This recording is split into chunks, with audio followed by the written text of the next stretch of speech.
আল্লাহ রাসূল সাহাবায়ে কেরামকে জিজ্ঞেস করলেন, ইয়া রাসূলুল্লাহ, আল্লাহ রাসূল বললেন, ও আমার সাহাবায়ে কেরাম, সবচাইতে গরীব কে?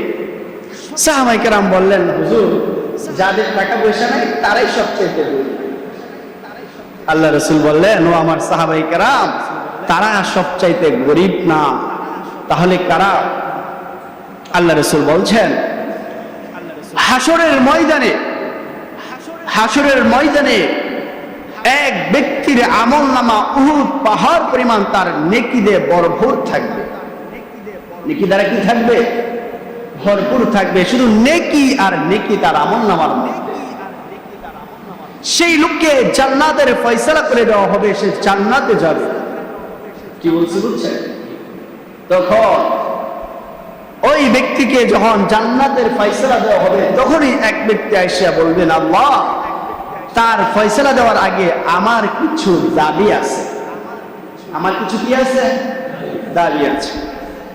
আল্লাহকে বলবে, আল্লাহ, এই লোকটা দুনিয়ার মধ্যে আমার কাছ থেকে 5,000 টাকা কর্জে নিয়েছিল, আমার কাছ থেকে ধার নিয়েছিল, কিন্তু সে আমার টাকা দেয় নাই। আমি তার পিছে অনেকবার ঘুরছি, কিন্তু টাকা দেয় নাই।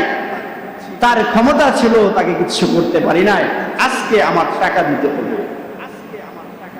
আচ্ছা বলেন, মরার সময় বা মৃত্যুর পরে কি কেউ টাকা পয়সা নিয়ে যায়? কেউ নিয়ে যায়? তাহলে আপনি টাকাটা কিভাবে দিবেন? আপনাকে যখন ধরা হবে যে ওনার টাকা তো দিতে হবে, তখন কি করবেন? তখন আল্লাহ বলবে, বান্দা, তোমার যে আমল আছে, এই আমল থেকে তাকে 5,000 টাকার বিনিময়ে কিছু আমল দিয়ে দাও।